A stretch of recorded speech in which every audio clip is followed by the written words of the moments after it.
O programa Canta Brasil é eclético e de bom gosto. No comando, Tony Mendes. O programa é Canta Brasil.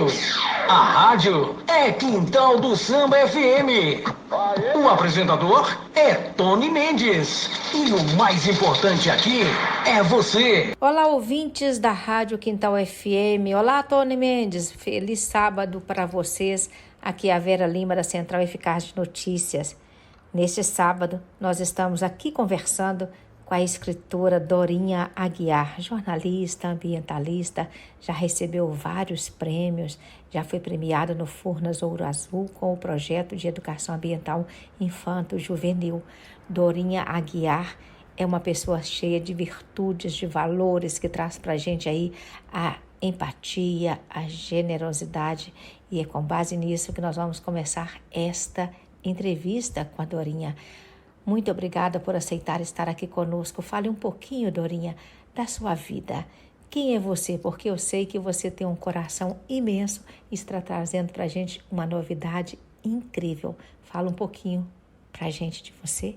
Eu comecei o meu trabalho com 16 anos, apaixonei pela profissão e estabeleci um roteiro. Eu ia fazer letras e jornalismo ao mesmo tempo, porque eu queria ser uma correspondente internacional.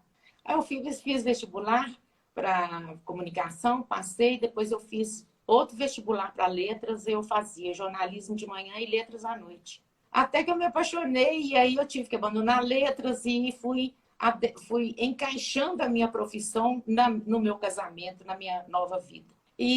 Mas eu fui muito feliz. Eu lembro que eu formei em primeiro lugar na UFMG e até naquele semestre, que todo mundo que formava em primeiro lugar já tinha uma vaga no estado de Minas, que era o top do top.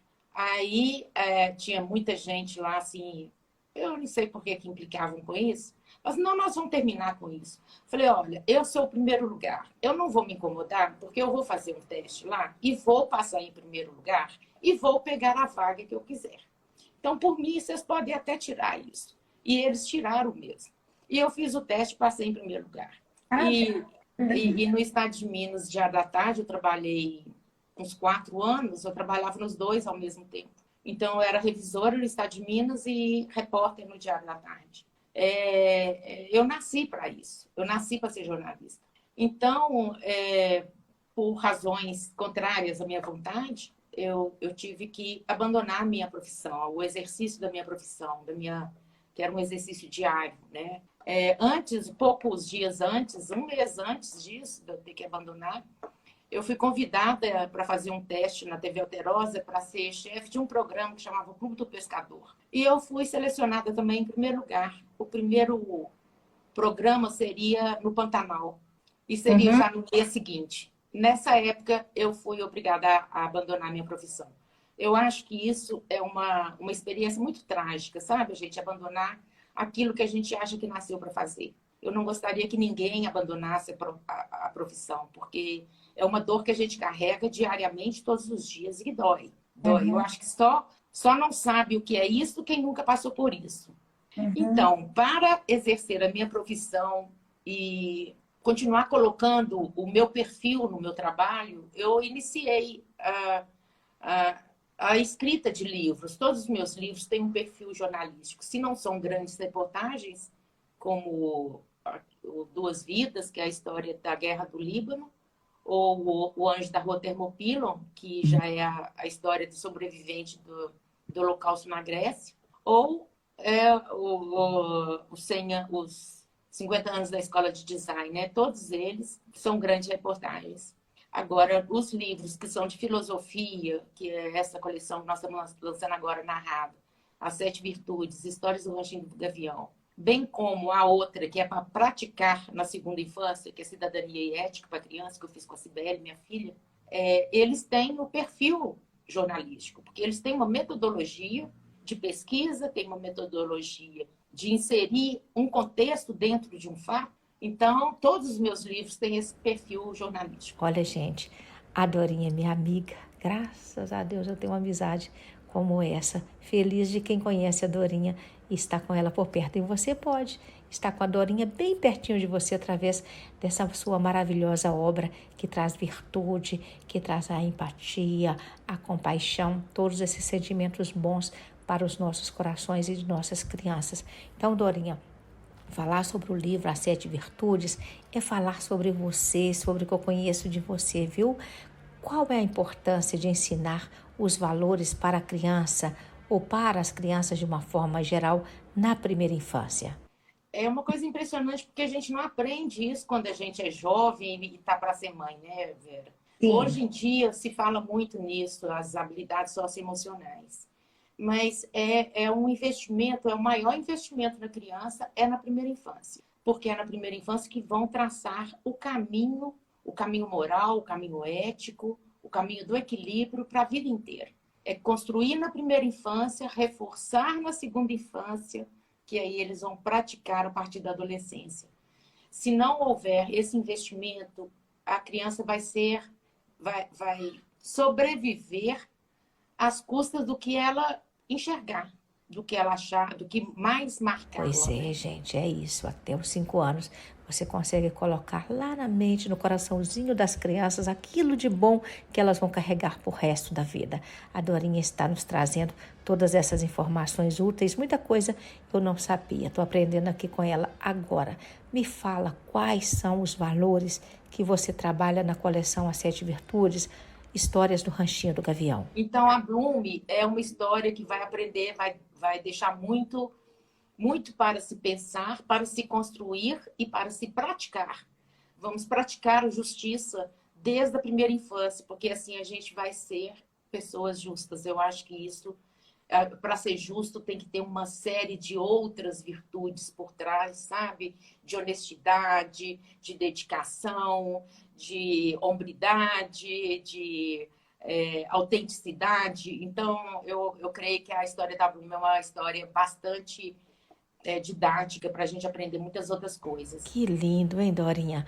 Olha, eu gosto muito da galinha bonitinha, da compaixão, esse negócio de chocar os ovinhos de outras espécies. É muito bacana, né? É muito amoroso, gente. Isso é o poder que a gente tem de não enxergar diferenças nas pessoas, de amar todas as pessoas, indiferente do que elas são, do que elas têm, da cor da pele, né? Daquilo que elas gostam. É a bonitinha, essa galinha amorosa. E temos também outras histórias maravilhosas. Mas, Dorinha, quais são os seus projetos? O que você tem desenvolvido nesses tempos de pandemia? Conta mais um pouco pra gente. A pandemia coincidiu com a minha programação de digitalizar meu catálogo de livros infantis e juvenis. E são muitos, mais de 40 livros. Tem sido um grande e longo trabalho, porque os temas vão da filosofia, passando pelos direitos e deveres das crianças, até chegar a temas científicos, que eu tento traduzir para a linguagem popular. Os temas, então, nos exigiram muita revisão de conteúdo, já que as leis mudaram e as ciências da natureza e da saúde mudam todos os dias. Nós estamos vendo o que é coronavírus, né? Então, ainda não terminei essa série sobre doenças de veiculação hídrica, devo terminá-la apenas no final do ano. Mas já concluímos 2 coleções, As Sete Virtudes, Histórias do Ranchinho do Gavião, que agora vamos lançá-la com narração de artistas, então é cheia de emoção. E concluímos também a Cidadania e Ética para Crianças, que tive a alegria de contar com a minha filha advogada, Cibele Aguiar Cadomoto, como coautora. Ambas as coleções já estão disponíveis nas maiores e melhores plataformas e livrarias do Brasil e do mundo. Pois é, pessoal, tá vendo como a pandemia faz as pessoas buscarem outras saídas, né? A Dorinha com essa sua obra maravilhosa aí, colocando tudo, várias línguas, trabalhando de montão. Ela me fala que trabalha de 14 às 16 horas todos os dias para colocar essa linda obra aí à disposição de todo mundo. O que te inspirou a escrever essa coleção, Dorinha? Fale mais um pouco para nós. As Sete Virtudes, Histórias do Ranchinho do Gavião. Eu tive meus filhos muito jovem. Antes dos 23 anos, eu já tinha o Bruno e a Cibele. Naquela época, eu pensava que o meu exemplo de vida seria suficiente para educá-los. Mas eu estava enganada. Eles convivem com um mundo que já está cheio de gente que interfere, que usa as crianças e que influencia os nossos filhos. Um mundo que às vezes se mostra mal, como no caso que nós estamos vivendo hoje do pequeno Henry. Esse tipo de gente psicopática está ao nosso redor, perto de nossas crianças. Passei a estudar a influência do meio em que a criança vive, na sua formação, na formação da sua personalidade há mais de 20 anos.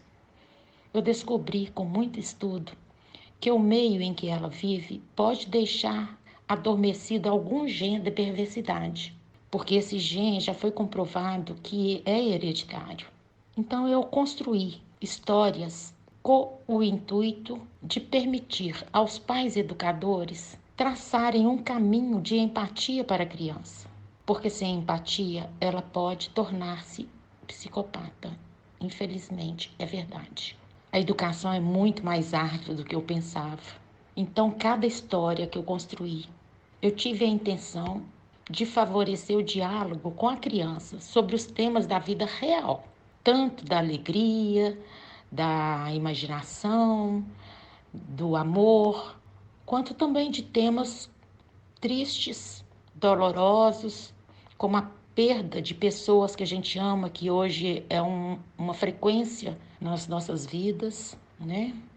A tristeza, a raiva, são emoções reais, estão presentes em todas as fases das nossas vidas.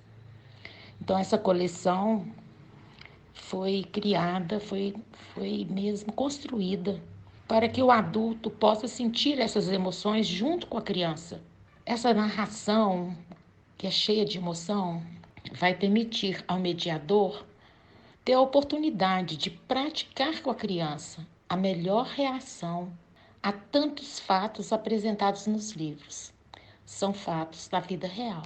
Eu espero que os adultos possam se dedicar esse tempo à formação da personalidade da criança na primeira infância, pois será esse o caminho mental para todas as suas atitudes, por toda a vida. É o que definirá se a criança será ou não feliz. Então, pessoal, a história da Dorinha de ter os filhos muito jovens também coincide com a história de muita gente por aí, talvez até com a sua, não é mesmo? Então, quando a gente tem a família muito jovem, talvez a gente não tenha ainda a maturidade, precisamos ouvir conselho dos avós, dos pais, não é isso? Então, a história da Dorinha pode te inspirar e pode te ajudar. Me fala um pouco mais, Dorinha, sobre as virtudes escritas nesses seus livros, nesta coletânea. Como foi o seu processo de criação? Os meus livros foram desenvolvidos, porque eles não foram escritos, eles foram desenvolvidos para serem multidisciplinar. Então, dentro do livro da bolacha, a gente tem a generosidade. Qual generosidade? A generosidade da Mãe Terra, que nós temos tudo para a gente viver bem com a natureza, né? Nós temos a generosidade da bolacha, que é uma vaquinha que deixa a vovó Lula tirar leite dela. E que quando a vovó precisou de tirar mais, porque tinha muita gente, ela tinha mais leite para doar, né? Então, essa generosidade, ela precisa ter um caminho de mão dupla. Nós precisamos, então é a primeira coisa que a bolacha ensina, que a gente não pode simplesmente adquirir e ser consumista e ir fazendo o contrário que a nossa natureza nos dá.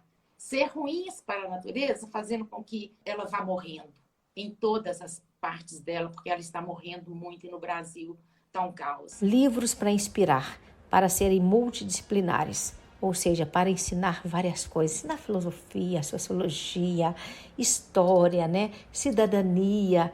Tudo isso é muito importante e tudo isso você encontra nessa obra maravilhosa da escritora Dorinha Aguiar. E ela já falou aí que você pode acessar as suas redes sociais, pode encontrar o seu trabalho no Instagram, que é no Instagram Dorinha para Ser Feliz. Tá também no Facebook, tá no site da Dorinha, né? Você vai encontrar. Se você tiver alguma dificuldade, é só digitar lá um Google Dorinha Aguiar, que você vai encontrar toda essa obra à sua disposição.